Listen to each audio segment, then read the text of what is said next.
ചങ്ങായിമാർ ഇന്ന് ഭയങ്കര സങ്കടം ഉണ്ടാക്കുന്ന ഒരു വാർത്ത ഞാൻ കേട്ട്. നമ്മളെ കേരള പോലീസിനെ കുറച്ച് ക്രിമിനൽസ് കൂടി തല്ലി പണ്ടരടക്കി നല്ലോണം പഞ്ഞി കിട്ടും. പോലീസ് ജീപ്പും തകർത്ത് 3-4 പോലീസുകാർക്ക് നല്ലോണം കിട്ടി. ഇത് SIക്ക് അടക്കം കിട്ടി. നമ്മളെ കേരള പോലീസിനെ വിമർശിക്കുകയും ചെയ്യും. പക്ഷെ അവരെ മേത്താരെയും കൈവച്ച അത് നമുക്ക് സഹിക്കില്ല. നമ്മളെ കേരള പോലീസും പിന്നെ ഇന്ത്യൻ മിലിറ്ററിയും അത് നമ്മളെ അഭിമാനമാണ്. അതിൽ തൊട്ട് കളിച്ച് നമ്മൾക്ക് വേദനിക്കും. ആദ്യം നിങ്ങൾ ആ സങ്കടപ്പെടുന്ന വാർത്തയൊന്ന് കേട്ടെ. ഒരു ചെറിയ കാര്യമല്ല. പ്രത്യേകിച്ചും 3 പോലീസ് ജീപ്പുകൾ അടിച്ച് പൂർണ്ണമായും തകർത്ത് ഇടുകയും ചെയ്തിരിക്കുന്നു എന്നുള്ളതാണ് ഏറ്റവും പ്രധാനപ്പെട്ട കാര്യം. ഇവിടെ ഒരു ബർത്ത്ഡേ ആഘോഷം ലഹരി പാർട്ടി ഇവിടെ സംഘടിപ്പിക്കുകയായിരുന്നു. ആ ലഹരി പാർട്ടിക്ക് എത്തിയവരാണ് ഇത്തരത്തിൽ പോലീസിന് നേരെ ഇത്തരത്തിലൊരു അഴിഞ്ഞാട്ടം ഉണ്ടാവുകയും ചെയ്തത്. തൊട്ടപ്പുറത്തെ ആ വീട്ടിലാണ് ഇത്തരം സംഘങ്ങൾ കേന്ദ്രീകരിച്ച് വന്നതിന് ശേഷം ഇത്തരത്തിലൊരു അതിക്രമം ഉണ്ടാവുകയും ചെയ്തത്. എപ്പോഴും പോലീസുകാർ ഓടിപ്പോയിന്നാ പറഞ്ഞ തല്ലുകൊണ്ടിട്ട് ഓടിന്ന്. അപ്പൊ ആലോചിച്ച് നോക്കിയാ. അപ്പൊ എന്നിട്ട് ഈ നാട്ടുകാർ ശല്യം സഹിക്കാതെ ഒരു വണ്ടി പോലീസ് വന്നു. അതെ, അത് കഴിഞ്ഞിട്ട് വീണ്ടും അടുത്ത വണ്ടി വന്നപ്പോഴാണ് ഇവരെ വണ്ടിനെ അറ്റാക്ക് ചെയ്തില്ലേ ഇവരെ അറ്റാക്ക് ചെയ്തില്ലേ അറ്റാക്ക് ചെയ്തു. അവര് ഓടി രക്ഷപ്പെട്ടു. പോലീസ് ഓടി. പിന്നെ രണ്ടാമത്തെ വണ്ടി വന്നു. ഈ വരുന്ന വണ്ടികൾ മുഴുവൻ തല്ലിപ്പൊളിക്കുന്നവര് ഈ ലഹരി സംഘങ്ങൾ മൊത്തം തല്ലിപ്പൊളിക്കുക. അപ്പൊ പിന്നെ പോലീസ് 2 വണ്ടി പോലീസ് എന്ത് ചെയ്യാൻ പറ്റും? 10-30 പേരുണ്ട് സാറേ ഇവിടെ. മനസ്സിലായോ? അപ്പൊ അവര് ഓടി രക്ഷപ്പെട്ടു. അങ്ങനെ കൂടുതൽ പോലീസ് വന്നതിന് ശേഷം അവര് തിരിച്ചു വന്നത്. ആലോചിച്ചേക്കട്ടെ, ഒരു പോലീസിന്റെ അവസ്ഥ ഇതാണെങ്കിൽ നമ്മളെപ്പോലത്തെ സാധാരണക്കാർ ഈ ഗുണ്ടകളെ മുന്നിൽപ്പെട്ട എന്തായിരിക്കും അവസ്ഥ? ഒരുപാട് സങ്കടമാണ് ഈ വാർത്ത കേട്ടപ്പോ. ഒരുപാട് സങ്കടം. ഇങ്ങനെ സങ്കടപ്പെട്ടിരിക്കുന്ന സമയത്താണ് വേറൊരു വാർത്ത കേട്ടെ. ഒരുപാട് സന്തോഷം ഉണ്ടാക്കുന്ന വാർത്ത. അത് നിങ്ങളും കേട്ടിട്ടുണ്ടാവും. നമുക്ക് ഒരുമിച്ച് ഒന്നും കൂടി ആ വാർത്ത കേൾക്കാം. തൃശൂർ നല്ലങ്കരയിൽ പോലീസിനെ ആക്രമിച്ച കേസിൽ പോലീസ് കൈയും കാലും തല്ലി ഒടിച്ചെന്ന പ്രതി ബ്രഹ്മജിത്ത്. പരിക്കേറ്റ ബ്രഹ്മജിത്തിനെ ആശുപത്രിയിലേക്ക് മാറ്റി. കയ്യും കാലും തല്ലിയൊടിച്ചേക്കാ സാറേ. വയ്യാത്ത സാറേ ഒന്ന് പിടിച്ചിട്ട്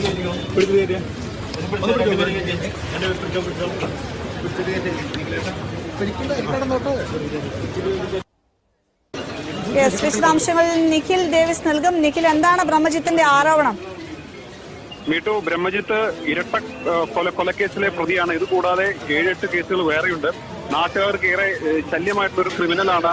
ഒല്ലൂർ സ്റ്റേഷനിലെ റൌഡിയാണ് ബ്രഹ്മജിത്ത്. ബ്രഹ്മജിത്തിന്റെ നേതൃത്വത്തിലാണ് പോലീസ് ഉദ്യോഗസ്ഥരെ 4 പോലീസ് ഉദ്യോഗസ്ഥർ ആശുപത്രിയിൽ കിടക്കുകയാണ്. 4 പോലീസ് ഉദ്യോഗസ്ഥരെ ആക്രമിച്ചു. ഇതുകൂടാതെ 3 പോലീസ് ജീപ്പുകളാണ് തല്ലി തകർത്തത് ബ്രഹ്മജിത്തും കൂട്ടാളികളും ചേർന്ന്.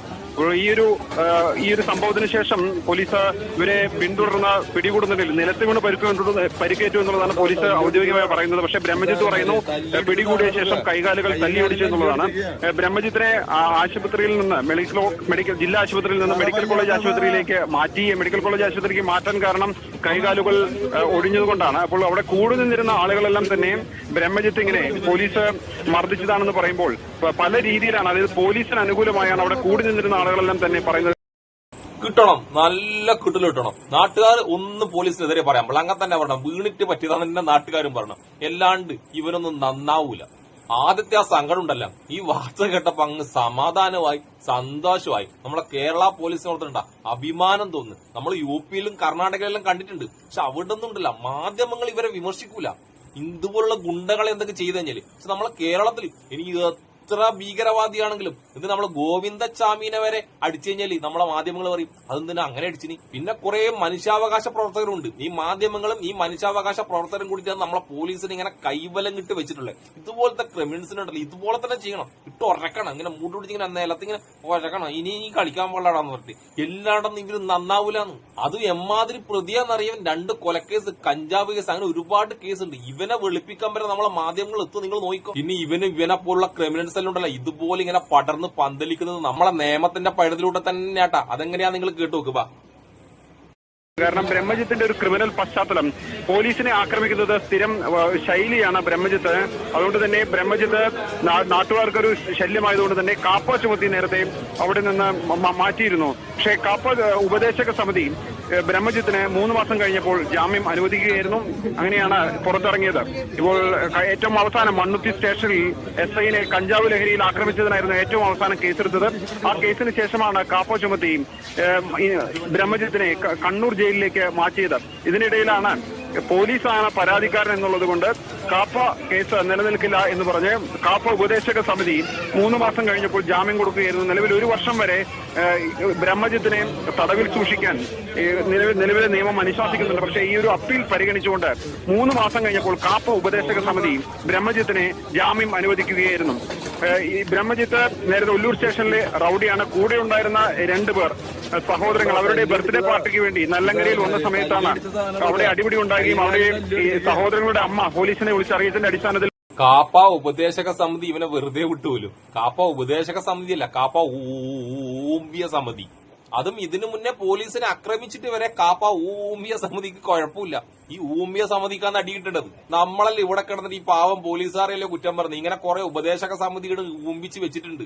പോലീസുകാർക്ക് ഒന്നും ചെയ്യാൻ കഴിയില്ല. ഈ ആരെ തല്ലിക്കഴിഞ്ഞാലും ബലാത്സംഗ കേസ് പ്രതിയായാലും ശരി, ഇതുപോലത്തെ കൊടും ക്രിമിനലുകളായാലും ശരി, അവനെ സപ്പോർട്ട് ചെയ്യാൻ വേണ്ടി നമ്മളെ മാധ്യമങ്ങളും ഇതുപോലെ ഊമ്പിയ സമിതികളും പിന്നെ കുറെ മനുഷ്യാവകാശ പ്രവർത്തകരും നമ്മൾ പാവം പോലീസിനെ ഇങ്ങനെ തെറി വിളിക്കും. എന്താ ചെയ്യാൻ നോക്കിയാട്ടെ. ഞാൻ 100% പോലീസ് നല്ലതാണെന്നും പറയുന്നില്ല. പക്ഷെ 99% പോലീസ് നല്ല തന്നെ. അതിൽ 1% ഉണ്ട് കുറച്ച് വൃത്തിയായിട്ട ടീം.